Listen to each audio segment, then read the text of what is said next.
man. Looking good, man. Turn it on.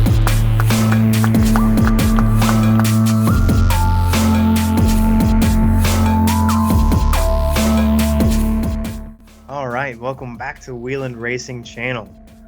This is going to be a recap of the Des Moines Ironman. No, I did not forget about you guys. In all honesty, I wanted to put out a video with some of the race coverage from Ironman Live. Unfortunately, I did not know how to do it. I kept trying. No such luck. Maybe someday we'll be able to get that footage. For now, go ahead and head over to the link in the description if you want to see what it looked like.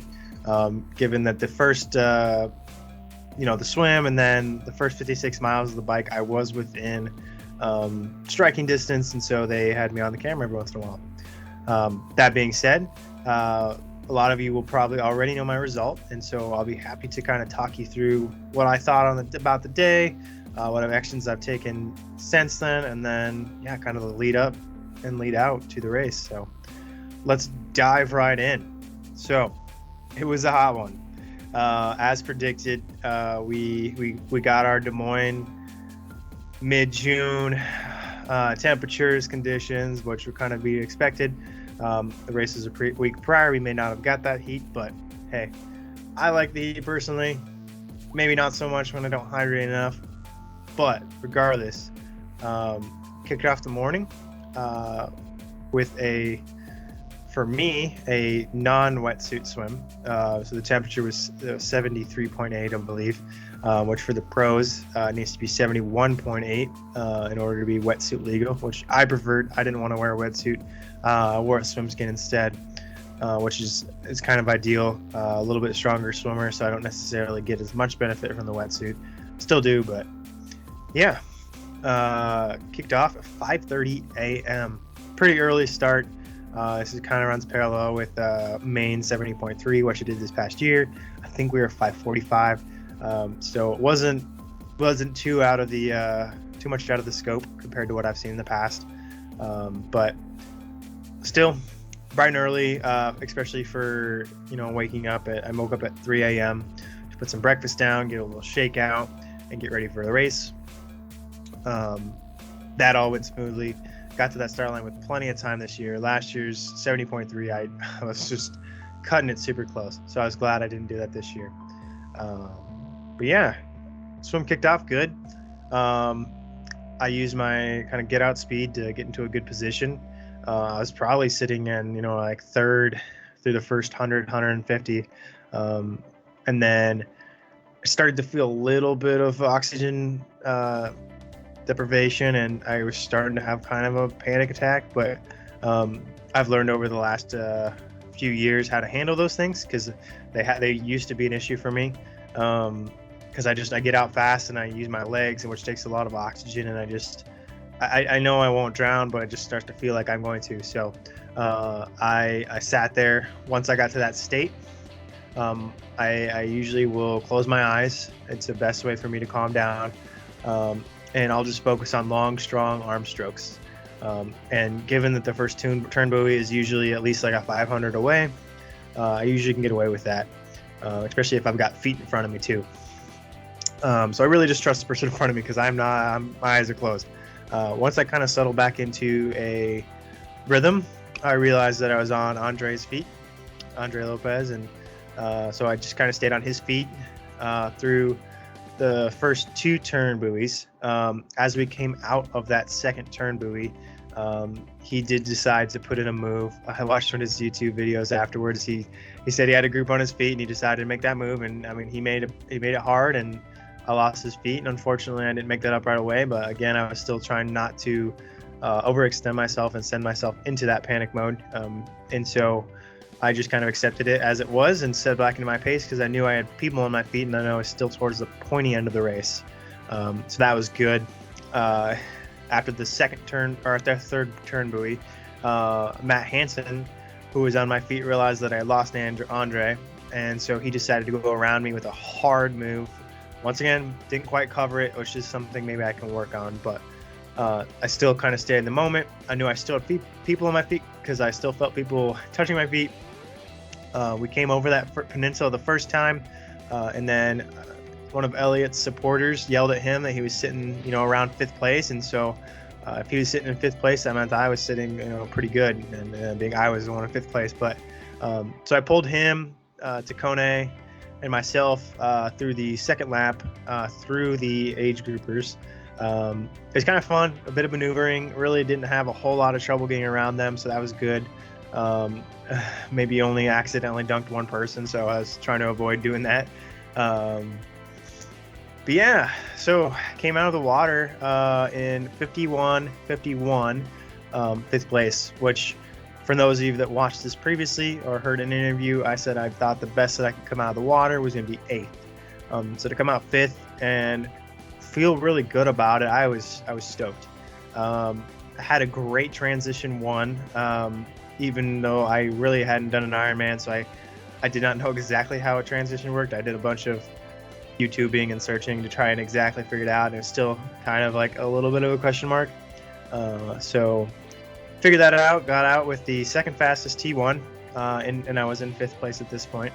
And this, knowing that I know this course pretty well, I was able to get on my bike, get ready to go, and get moving way faster than I normally do for an Ironman race, which goes to tell me, course preparation and really just getting an idea exactly how those first 5 to 10 miles is going to be critical for races going forward. So, instead of just kind of riding the course a little bit here and there before, like I think I'm going to try and aim to hit those first 5 to 10 miles, just to make sure I know how to get into the race. Because once I'm in motion, I feel pretty good about what I can do.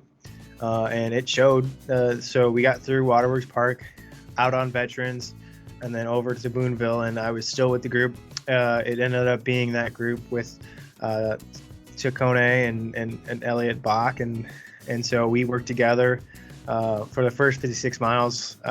Made a crack over that, and then we started to realize once we got past Redfield that we were being chased down by the likes of Matt Russell and Trevor Foley, and we were getting ready for impact. Unfortunately, once we had impact, I did lose the group. Matt Russell's pace was just a little bit too much for me. I don't use a power meter, so I don't know exactly what that was, but I could tell there was a noticeable uptick, and I settled back into a pace, and eventually Trevor caught me too, and I went with him for probably like maybe a few minutes, and I was like, nope, still not my pace. Unfortunately, this is kind of the case for the rest of the day.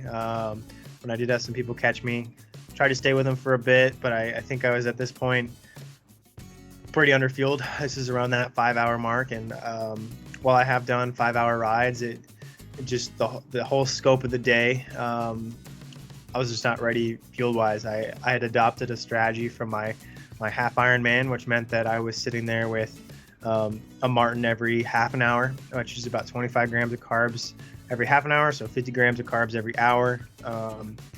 And we'll get into fueling a little bit more later, but around 80 is when I really started to feel it. I was not moving nearly as fast as I was during the first half, where the first half I was about 26 miles an hour. I was lucky to be doing 22 then, because I ended up averaging about 24 miles an hour. So second half, and even more so the last third, I was considerably slower. So something to work on for sure. And while I thought I was doing damage control those last 30, it still maybe not enough. I did come off the bike in 12th, and I had the 12th fastest bike, so that was good. It was a 4:44. Which if you watched the videos before, I told myself I was going to do 4:40, which is 24 miles an hour. So I was a crack under that. So I was a little bit off, and considering I was way over paced through halfway, I think that I did a decent job damage control, but it wasn't necessarily pacing, but more so just, I think, fueling. Because then I came off that bike and was kind of ready to run people down. I was hoping for attrition. I was hoping that I was going to be the guy that moved through the field with, a decent pace, but really just a controlled full marathon. And so I went out. My goal pace was to run a 2:45. which maybe would have been a little bit bold. I do think that I can run 6 lows. I still think that I can run 6 lows if I do things correctly. But needless to say, I did my first mile. I was at 6:37 and did not feel good, which I was like, well, if that didn't feel good, we have 25 more of these. I need to figure out what I want to do. And so I told myself I'm going to walk the aid stations, run the betweens. And, this strategy did work for a few miles. Sorry. But inevitably, the lack of fueling and the lack of hydration did catch up to me. And, I was about 8, 9, 10. I was really starting to hurt, and I had to take more walk breaks between. And once we got to that 12-mile mark, it was unfortunately, it was pretty much the end for me that day. I tried running, but I really couldn't really move my legs. There was not much left. And if I wanted to make it to the finish line, I was going to have to walk. That was just it was a given on the day. I realized that, and I sucked it up, and it hurt for the ego a little bit. But to be honest, I'd rather get it done, do my first Ironman, and learn from it and realize that I truly was empty. There wasn't any point during those last 14 that I was like, oh, now I feel really good again. I'm going to get going. It was several hours of me just being completely drained. Sometimes the walk pace felt too much. And so, yeah, that was tough. Especially when I had such high goals. But it's the first Ironman, and we were 10:38, with the majority of that coming from the run with a 4:54. So I have a lot of room for improvement there. And as I had mentioned earlier, I think it was mostly due to fueling and hydration. I was able to talk to retired professional TJ Tollickson a little bit after the race. He swims with me in the mornings, and I picked his brain, and he thought it was maybe a hydration issue. He puts down roughly 60 ounces of water, which I tell you what, that's a lot. It's 2.5 bottles every hour. And I don't know, I can try and get myself closer to that 2-bottle mark, I believe. I think that is room for improvement come Arizona. But I think the bigger component is I was putting down 50 carbs an hour. And this is 50 carbs. And then it would have been roughly 70 grams of sodium.